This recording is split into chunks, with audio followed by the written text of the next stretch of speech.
Hi all. അപ്പോൾ നമ്മൾ ഇന്ന് പഠിക്കാൻ പോകുന്നത് ഒഫൻസസ് അഗെയിൻസ്റ്റ് പ്രോപ്പർട്ടിയാണ്. ജസ്റ്റ് ആവശ്യമുള്ള കാര്യങ്ങൾ മാത്രമേ പഠിപ്പിക്കുകയുള്ളൂ കേട്ടോ. കൂടുതലൊന്നും ഞാൻ പഠിപ്പിക്കില്ല, നിങ്ങൾക്ക് എന്നെ അറിയാമെന്ന് തോന്നുന്നു. എനിവേ, സെക്ഷൻ 38 നമ്മളെ 378 തെഫ്റ്റിനെ പറ്റിയിട്ട് പറയുന്നത്. ഒഫൻസസ് അഗെയിൻസ്റ്റ് പ്രോപ്പർട്ടി എന്ന് പറയുന്നത് ചാപ്റ്റർ 17 വരുന്നതാണ്. ഓക്കെ, അപ്പോൾ chapter 17 of IPC Indian penal കോഡിലെ ചാപ്റ്റർ 17 ഒഫൻസസ് അഗെയിൻസ്റ്റ് പ്രോപ്പർട്ടി വരുന്നത്. ഇതിൽ മെയിനായിട്ട് നിങ്ങൾ അറിഞ്ഞിരിക്കേണ്ടത് theft, robbery, extortion and dacoity. Okay, നമ്മൾ ഇത്രയും ഏരിയാസാണ് പെട്ടെന്ന് കവർ ചെയ്യും കേട്ടോ. 10 മിനിറ്റിനകത്ത് ഞാനത് കവർ ചെയ്യുന്നതായിരിക്കും. ഓക്കെ, അപ്പം ഇതിൽ നമ്മൾ ശ്രദ്ധിക്കേണ്ട ഒരു കാര്യം, ഒന്നാമത്തെ കാര്യം 378 തെഫ്റ്റ് എന്ന് പറയുന്നത്. ഒരു പ്രോപ്പർട്ടി എടുക്കുക എന്നുള്ളതാണ്. അപ്പം എന്ത് പ്രോപ്പർട്ടിയാണെന്ന് ചോദിക്കുകയാണെങ്കിൽ ഒരു മൂവബിൾ പ്രോപ്പർട്ടി അല്ലേ, അതായത് മൂവബിൾ പ്രോപ്പർട്ടീനെ നമ്മൾ എടുക്കുന്നതിനെയാണ് തെഫ്റ്റ് എന്ന് പറയുന്നത്.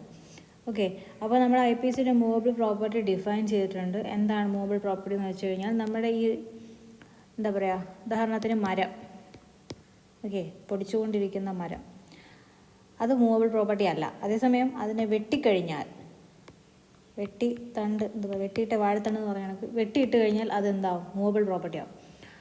അതായത് ഇതിനെ നമുക്ക് സിവർ ചെയ്ത് എടുത്തുകൊണ്ട് പോകാൻ പറ്റും. സിവർ ഇൻ ദ സെൻസ് അതിനെ നമുക്ക് കട്ട് ചെയ്ത് എടുത്തുകൊണ്ട് പോകാൻ പറ്റും.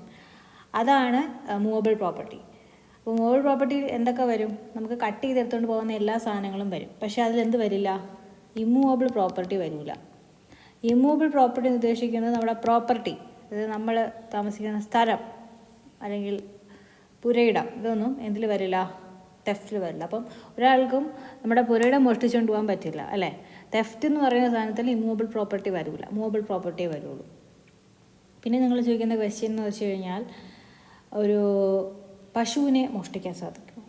ഓക്കെ, അപ്പോൾ പശുവിനെ മൂവ് ചെയ്യാനായിട്ട് എന്തെങ്കിലും ചെയ്യുന്നുണ്ടെങ്കിൽ, ആ അനിമലിനെ മൂവ് ചെയ്യാനായിട്ട് നമ്മൾ എന്തെങ്കിലുമൊക്കെ ചെയ്യുന്നുണ്ടെങ്കിൽ അതിൻ്റെ ഫലമായിട്ട് അത് മൂവ് ചെയ്ത്, ഉദാഹരണത്തിന് നിങ്ങളുടെ വീടിൻ്റെ അപ്പുറത്തൊരു കിടിലൊരു പട്ടി, ഓക്കെ, എത്രയോ ലക്ഷം രൂപ വരുന്ന ഒരു പട്ടി എന്ന് വിചാരിക്കുക, അങ്ങനെ പട്ടി ഉണ്ടെന്ന് തോന്നുന്നു. അപ്പോൾ അങ്ങനെ ഒരു പട്ടിയെ നിങ്ങളുടെ വീട്ടിലേക്ക് നിങ്ങൾ എന്ത് ചെയ്യണം, നിങ്ങൾ മോഷ്ടിക്കാൻ പ്ലാൻ ചെയ്യണം. അയാളെ നമ്മുടെ കൈക്കലാക്കണം പട്ടീനെ എന്ന് വിചാരിച്ചിട്ട്.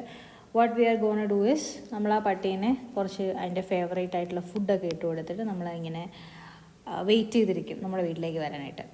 അങ്ങനെ എല്ലാ ദിവസവും നമ്മൾ ഫുഡ് ഇട്ട് അവസാനം നമ്മളെ വീട്ടിലാവും. മനസ്സിലായില്ലേ? അപ്പോൾ ഇതെന്ന് പറയുന്നത് a person who by any means, ഏത് വഴിയും ഒരു അനിമലിനെ മൂവ് ചെയ്യാനായിട്ട് ശ്രമിക്കുകയും അങ്ങനെ മൂവ് ചെയ്യപ്പെടുകയും അതുവഴി അങ്ങനെ ഒരു മോഷൻ സംഭവിച്ചിരിക്കുകയും ചെയ്യുമ്പോൾ that is moved by animal. അപ്പോൾ അതും എന്തിൽ വരും, തെഫ്റ്റിൽ വരും. ഓക്കെ, അപ്പോൾ ഇതിൽ നിങ്ങൾ ഓർത്തിരിക്കേണ്ട ഒരു കാര്യം ഒന്നെന്ന് പറയുന്നത് ഇവിടെ ഇൻറ്റൻഷൻ വേണം. ഓക്കെ, ഞാനിത് ആദ്യം എടുക്കേണ്ടതാണ്, ഞാൻ കുറേ ക്ലാസ്സുകളിൽ പറഞ്ഞിട്ടുള്ളതുകൊണ്ടാണ് ഞാൻ എടുക്കാത്തത്.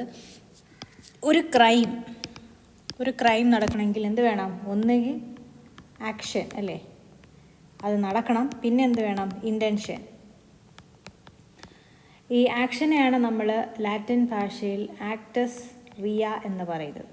എന്തെന്ന് പറയും, ആക്ടസ് റിയ. നമുക്ക് ആ ഒരു ഇൻറ്റൻഷൻ ഉള്ളതിനെയാണ് മെൻസ് റിയ, ഇൻറ്റൻഷൻ. അപ്പം ഒന്നുകിൽ അത് നടക്കണം അല്ലെങ്കിൽ നമുക്ക് ആ ഒരു ഇൻറ്റൻഷൻ വേണം. ഇത് രണ്ടും കൂടെ ആഡ് ചെയ്ത് വരുമ്പോഴാണ് ആക്ച്വലി ഒരു ട്രൂ ക്രൈം നടക്കുന്നത്. അപ്പോൾ ഈ തെഫ്റ്റിൽ ഇൻറ്റൻഷൻ ഉണ്ടോ എന്ന് ചോദിക്കുവാണെങ്കിലോ ഉണ്ട്. ഇവിടെ പറയുന്നുണ്ട് whoever intending to take dishonestly ഒരു സാധനം എടുക്കുന്നുവെങ്കിൽ that comes under what, theft. Dishonestly എന്ന് ഉദ്ദേശിക്കുന്നത് എന്താണ്, ഒരു intention to get wrongful gain or wrongful loss. IPCയിൽ നമ്മൾ ഡെഫിനിഷൻ നിങ്ങൾക്കില്ല, പോലീസുകാർക്ക് ഡെഫിനിഷൻ ഒന്നും പഠിക്കണ്ട, പക്ഷേ സ്റ്റിൽ അറിഞ്ഞു വെച്ചിരിക്കുക. ഒരാൾക്ക് നഷ്ടം സംഭവിക്കുകയോ അതുവഴി നിങ്ങൾക്കൊരു ലാഭം നേടുകയോ ചെയ്യുന്നതിനാണ് ഡിസോണസ്റ്റ്ലി എന്ന് പറയുന്നത്. അപ്പോൾ ഡിസോണസ്റ്റ്ലി നിങ്ങൾ ഇൻറ്റൻഷൻ വഴി നിങ്ങൾ ഒരു സാധനം എടുക്കുകയാണെന്നുണ്ടെങ്കിൽ, ഒരു മൂവബിൾ പ്രോപ്പർട്ടീനെ ഒരാളുടെ പൊസിഷനിൽ നിന്ന് മാറ്റി വയ്ക്കുകയാണെന്നുണ്ടെങ്കിൽ, അങ്ങനെ മാറ്റുന്നത് ആണ് തെഫ്റ്റ്. ഉദാഹരണത്തിന് നിങ്ങളുടെ വീട്ടിലെ നിങ്ങളുടെ ബെസ്റ്റ് ഫ്രണ്ടിൻ്റെ ഒരു മോതിരം, ഓക്കെ, ഒരു ഡയമണ്ട് റിങ് എന്ന് വിചാരിക്കാൻ, നിങ്ങൾ വെയിറ്റ് ചെയ്തിരിക്കുകയാണ്, പുള്ളിക്കാരി കുളിക്കാൻ നേരത്ത് ഊരി വെച്ചിട്ട് കുളിക്കാൻ പോയി. ആ സമയത്ത് നിങ്ങൾ എന്ത് ചെയ്തു, ഈ മോതിരം മാറ്റി അവളെ റൂമിൽ തന്നെ വേറൊരു സ്ഥലത്തേക്ക് വെച്ചു. പിന്നീട് നിങ്ങൾക്ക് വരുമ്പോൾ എടുക്കാമല്ലോ എന്ന്. അപ്പോൾ അത് തെഫ്റ്റ് വരും. അത് നിങ്ങൾ എടുത്തുകൊണ്ട് പോകണം എന്നില്ല, നിങ്ങൾ ജസ്റ്റ് അത് മൂവ് ചെയ്ത് വെച്ചാൽ മതി for what to commit theft. Okay, ഇനി ഇതിൽ ഞാൻ നേരത്തെ പറഞ്ഞ കാര്യം, അത് അറ്റാച്ച് ടു എർത്ത് ആയിരിക്കണത്തോളം കാലം അത് മൂവബിൾ പ്രോപ്പർട്ടി അല്ല. എപ്പോഴാണോ അത് അറ്റാച്ച് ചെയ്ത് മാറ്റി കട്ട് ചെയ്ത് കളയുന്നത്, സെവർ ചെയ്ത് വെക്കുന്നത്, അതിനെയാണ് തെഫ്റ്റിലേക്ക് വരുള്ളൂ. പിന്നെ മൂവിങ്, ഞാൻ നേരത്തെ പറഞ്ഞ പോലെ മോതിരം എടുത്ത് മാറ്റി വെക്കുന്ന ആ ഒരു മൂവ്മെൻ്റ് ഉണ്ടല്ലോ, അത് തെഫ്റ്റിലേക്ക് വരും. പിന്നെ ഒരു ഒബ്സ്റ്റക്കിൾ റിമൂവ് ചെയ്തുകൊണ്ട് ഇപ്പോൾ ഒരു ഉദാഹരണത്തിന് ഒരു കല്ലെടുത്ത് വെച്ചിട്ടുണ്ടായിരുന്നു, ഒരു കാറ് പാർക്ക് ചെയ്തിട്ടുണ്ടായിരുന്നു. ഓക്കെ, അപ്പോൾ നിങ്ങൾ എന്ത് ചെയ്തു, ഈ കല്ല് അങ്ങോട്ട് മാറ്റി, നിങ്ങളെ വീട് ഇവിടെയാണ്, കല്ല് മാറ്റി കഴിഞ്ഞാൽ ഈ വണ്ടി നേരെ വന്ന് നിങ്ങളെ വീട്ടിലിരിക്കും. ഷട്ടർ ഇട്ട് കഴിഞ്ഞാൽ പിന്നെ ആ വണ്ടി ആരും കാണൂല. മനസ്സിലായില്ലേ? അപ്പോൾ ആ രീതിക്ക് ചെയ്യുന്നത്, അതായത് ഒബ്സ്റ്റക്കിൾ റിമൂവ് ചെയ്ത് കഴിഞ്ഞിട്ട് ആ സാധനത്തിനെ ആക്ച്വലി മൂവ് ചെയ്യിപ്പിക്കുകയാണെങ്കിൽ അതും നിങ്ങളുടെ ഇതിലേക്ക് വരും. That comes under theft. അതുപോലെ തന്നെ ഞാൻ നേരത്തെ പറഞ്ഞ പോലെ അനിമലിനെ മൂവ് ചെയ്യാൻ ശ്രമിക്കുകയും അങ്ങനെ അനിമൽ മൂവ് ചെയ്യുകയും അങ്ങനെ കോൺസിക്വൻസിൽ ഒരു മോഷൻ സംഭവിക്കുകയും ചെയ്യുകയാണെങ്കിൽ that is not as moved by animal, അതെന്ന് വെച്ച് കഴിഞ്ഞാൽ കംസ് അണ്ടർ തെഫ്റ്റ്. ഇനി ഈ കൺസെൻ്റ് എന്ന് ഉദ്ദേശിക്കുന്നത് എക്സ്പ്രസ്സോ ഇംപ്ലൈഡോ ആയിരിക്കണം. അതായത് ഒരാളുടെ അനുവാദമില്ലാതെ നിങ്ങൾ അയാളുടെ സാധനം എടുക്കുന്നതിനെയാണ് ആക്ച്വലി തെഫ്റ്റ് എന്ന് പറയുന്നത്. അപ്പോൾ അത് എക്സ്പ്രസ്സും ആവാം ഇംപ്ലൈഡോ. അതായത് മൗനം പാലിച്ചിരിക്കുകയാണ്, ഒരാൾ കണ്ണാടി വെച്ച് ഒരുങ്ങിക്കൊണ്ടിരിക്കുകയാണ്, നിങ്ങളുടെ ബെസ്റ്റ് ഫ്രണ്ട്. ഓക്കെ, കല്യാണമാണ് അപ്പോൾ അവളിങ്ങനെ കല്യാണത്തിനിങ്ങനെ ഒരുങ്ങിക്കൊണ്ടിരിക്കുകയാണ്. അപ്പോൾ നിങ്ങൾ ബാക്കിൽ നിന്ന് ചോദിക്കുകയാണ്, കൊള്ളാലോടി നിൻ്റെ മാല എനിക്ക് തരുമെന്ന് ചോദിക്കുകയാണ്. അപ്പോൾ ഇവൾ നിങ്ങളെ തുറച്ചു നോക്കുന്നു. ഓക്കെ, തുറച്ചു നോക്കുന്നു ഇൻ ദ സെൻസ് ഇംപ്ലൈഡ്ലി അവൾ പറയുകയാണ് മര്യാദയ്ക്ക് അവിടെ വെച്ചിട്ട് പോ, അല്ലെങ്കിൽ സ്വഭാവം മാറും. അപ്പോൾ ഇംപ്ലൈഡ് എന്ന് വെച്ച് കഴിഞ്ഞാൽ അവൾ നിങ്ങൾക്ക് തോന്നും. എക്സ്പ്രസ് എന്ന് വെച്ചാൽ നോ യെസ് എന്ന് പറയുന്നതിനാണ് എക്സ്പ്രസ് എന്ന് പറയുന്നത്. എംപ്ലൈഡ് എന്ന് വെച്ച് കഴിഞ്ഞാൽ മൗനം സമ്മതം എന്ന് പറയില്ല, ആ സംഭവമാണ്. ഓക്കെ, അപ്പോൾ എക്സ്പ്രസ്സോ ഇംപ്ലൈഡോ ആയിരിക്കണം കൺസെൻറ്റ്, അത് എക്സ്പ്രസ് തന്നെ ആവണമെന്നില്ല. ഓക്കെ, ഇതതിൻ്റെ ഇല്ലസ്ട്രേഷനാണ്. ഇല്ലസ്ട്രേഷൻ വായിച്ച് നോക്കണം, വളരെ ഇമ്പോർട്ടൻ്റ് ആണ്. ഞാൻ ജസ്റ്റ് ആ കൺസെപ്റ്റ് മാത്രമേ ഇപ്പോൾ പറഞ്ഞു തരുന്നുള്ളൂ. തെഫ്റ്റിൻ്റെ പണിഷ്മെൻറ്റ് എന്ന് വെച്ചാൽ 3 വർഷം വരെയാണ് ശിക്ഷ, ഫൈന് അല്ലെങ്കിൽ രണ്ടും. Theft in dwelling house. Dwelling house എന്ന് വെച്ച് കഴിഞ്ഞാൽ ഓർക്കണം, ഒരാൾ താമസിക്കാനായിട്ട് ഉപയോഗിക്കുന്നതാണ് ഡ്വെല്ലിംഗ് ഹൗസ്. അപ്പോൾ ഡ്വെൽ ചെയ്യാനായിട്ട്, അതായത് ഒരു ബിൽഡിങ്ങിലോ ടെൻറ്റിലോ വെസലിലോ അല്ലെങ്കിൽ ബിൽഡിങ്ങോ ടെൻറ്റോ വെസലോ അത് ഹ്യൂമൻ ഡ്വെല്ലിങ്ങിന് വേണ്ടി യൂസ് ചെയ്തിരിക്കുകയാണെങ്കിൽ, അല്ലെങ്കിൽ ഒരു പ്രോപ്പർട്ടിയുടെ കസ്റ്റഡിക്ക് വെച്ചിരിക്കുകയാണെന്നുണ്ടെങ്കിൽ, അവിടെ നിന്നാണ് നിങ്ങൾ മോഷ്ടിക്കുന്നതെങ്കിൽ നിങ്ങളുടെ ശിക്ഷ 7 വർഷം വരെയാവും. ഓക്കെ, അതേസമയം നിങ്ങൾ ക്ലർക്കോ സെർവൻറ്റോ ആണ്, അവിടെ പ്രോപ്പർട്ടിയിൽ നിന്ന് നിങ്ങൾ മാസ്റ്ററിൻ്റെ പ്രോപ്പർട്ടിയിൽ നിന്ന് നിങ്ങൾ മോഷ്ടിക്കുകയാണെങ്കിൽ ഇതേപോലെ 7 വർഷം വരെയാണ് ശിക്ഷ. ഓക്കെ, അത് ഒരു ഡെത്തോ ഹർട്ടോ റെസ്ട്രെയിൻറ്റോ, death hurt restraint. Okay, theft after preparation made for causing death ഹർട്ടോ restraint in order to committing theft. അതായത് പ്രിപ്പറേഷനൊക്കെ ചെയ്തു. ഓക്കെ, അയാളെ കൊല്ലുമെന്ന് ഭീഷണി, കൊല്ലാനായിട്ടുള്ള പ്രിപ്പറേഷൻ, അല്ലെങ്കിൽ അയാളെ ഹർട്ട് ചെയ്യാനായിട്ട് ഡെത്തിൻ്റെ ഫിയർ, ഹർട്ട് റെസ്ട്രെയിൻറ്റിൻ്റെയൊക്കെ ചെയ്യാനായിട്ട് അയാൾ ചെയ്തു, പ്രിപ്പറേഷൻ ചെയ്തു. എന്തിനു വേണ്ടി? തെഫ്റ്റ് ചെയ്യാൻ വേണ്ടി. അങ്ങനെയാണെങ്കിൽ റിഗറസ് ഇംപ്രസൺമെൻ്റ് ആണ്. റിഗറസ് ഇംപ്രസൺമെൻ്റ് എന്ന് വെച്ച് കഴിഞ്ഞാൽ സാധാ ഇംപ്രസൺമെൻറ്റിൻ്റെ കൂടെ വർക്കും കൂടെ ചെയ്യണം, ഹാർഡ് ലേബറും കൂടെ ചെയ്യണം, അതാണ് റിഗറസ് ഇംപ്രസൺമെൻറ്റ്. അപ്പോൾ ഈ rigorous imprisonment for term extend to 10 വർഷം വരെ ആവും. അതായത് നിങ്ങൾ മോഷ്ടിക്കാൻ പോവുകയാണ്, നിങ്ങൾ പ്രിപ്പയർ ചെയ്തു, ഒരാളെ കൊല്ലാൻ ശ്രമിച്ചു അല്ലെങ്കിൽ ഒരാളെ ഹർട്ട് ചെയ്തു ഒക്കെ ആണെന്നുണ്ടെങ്കിൽ അത് rigorous imprisonment for a term that may extend to 10 years വരെ ആവും. ഓക്കെ, ഇനി എക്സ്റ്റോർഷൻ. എക്സ്റ്റോർഷൻ എന്ന് വെച്ച് കഴിഞ്ഞാൽ ഒരാളെ ഇഞ്ചുറി കിട്ടുമെന്നുള്ള ഫിയറിലോ അല്ലെങ്കിൽ വേറൊരാൾക്ക് ഇഞ്ചുറി കിട്ടും, നിങ്ങളിലേക്കോ അല്ലെങ്കിൽ നിങ്ങളുടെ പ്രോപ്പർട്ടിക്കോ എന്ത് പറ്റുമെന്നോ, പ്രോപ്പർട്ടീനെ വെച്ചിട്ട് നിങ്ങളെ ചൂഷണം ചെയ്യുകയാണ്, നീ എഴുതി തന്നില്ലെങ്കിൽ ഞാൻ നിന്നെ കൊന്നുകളയൂടാ എന്നൊക്കെ പറയില്ലേ, അതാണ്. അതായത് ഹൂവർ ഇൻറ്റൻഷനലി ഒരു പേഴ്സണെ ഒരു ഇഞ്ചുറിയുടെ ഫിയറിലേക്ക് കൊണ്ടെത്തിക്കുകയാണ്, എന്നിട്ട് ആ പ്രോപ്പർട്ടി അയാളുടെ കയ്യിൽ നിന്ന് വാങ്ങുകയാണ്. ഓക്കെ, പ്രോപ്പർട്ടി ആവും, അല്ലെങ്കിൽ വാല്യുബിൾ സെക്യൂരിറ്റി ആവും, അല്ലെങ്കിൽ anything signed or sealed which may be converted to valuable security which commits extortion. നമ്മൾ പണ്ടൊരു സിനിമ കണ്ടിട്ടുണ്ടാവും, ഒരാൾ ഒരു അച്ഛനെ അമ്മേനെ, മോനാണുള്ളൂ, അപ്പോൾ അച്ഛനും അമ്മയും എന്നെയും കൊല്ലുകയാണ്. അച്ഛനും അമ്മയും നല്ല കോടീശ്വരന്മാരാണ്. അപ്പോൾ അച്ഛനും അമ്മയും ഭീഷണിപ്പെടുത്തി ഒപ്പിട്ട് വാങ്ങുന്നു മോൻ്റെ സ്വത്ത്, മോനുള്ള സ്വത്ത്, എന്നിട്ട് അച്ഛനും അമ്മയും കൊല്ലുകയാണ്. അപ്പോൾ അത് ഈ എക്സ്റ്റോർഷനിൽ വരും, മനസ്സിലായില്ലേ? നിങ്ങളെ മോനെ കൊന്നിട്ട് ഞാനിത് ചെയ്യില്ലെങ്കിൽ നിങ്ങളെ മോനെ ഞാൻ കൊന്നു കളയും, അല്ലെങ്കിൽ നിങ്ങൾ ഒപ്പിട്ട് തരണം എന്നൊക്കെ പറഞ്ഞ് സാധാരണ ഒരു പത്രത്തിലൊക്കെ ഒപ്പിട്ട് വാങ്ങുകയാണല്ലോ. ഫിയർ ഓഫ് എനി ഇഞ്ചുറി, എന്തെങ്കിലും ഒരു ഇഞ്ചുറി കിട്ടും എന്ന് പേടിപ്പിച്ചിട്ടുകൊണ്ട് അയാളെ കൊണ്ട് ഒരു സാധനം എഴുതി വാങ്ങിക്കുകയാണെങ്കിൽ പോലും എക്സ്റ്റോർഷനിൽ വരും. എക്സ്റ്റോർഷനിലെ സെക്ഷൻ വളരെ ഇമ്പോർട്ടൻ്റ് ആണ്, 383 വളരെ ഇമ്പോർട്ടൻ്റ് ആണ് കേട്ടോ.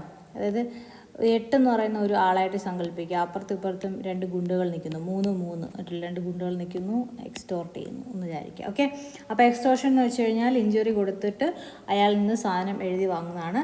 എക്സ്റ്റോർഷൻ്റെ പണിഷ്മെൻറ്റും 3 years തന്നെയാണ്.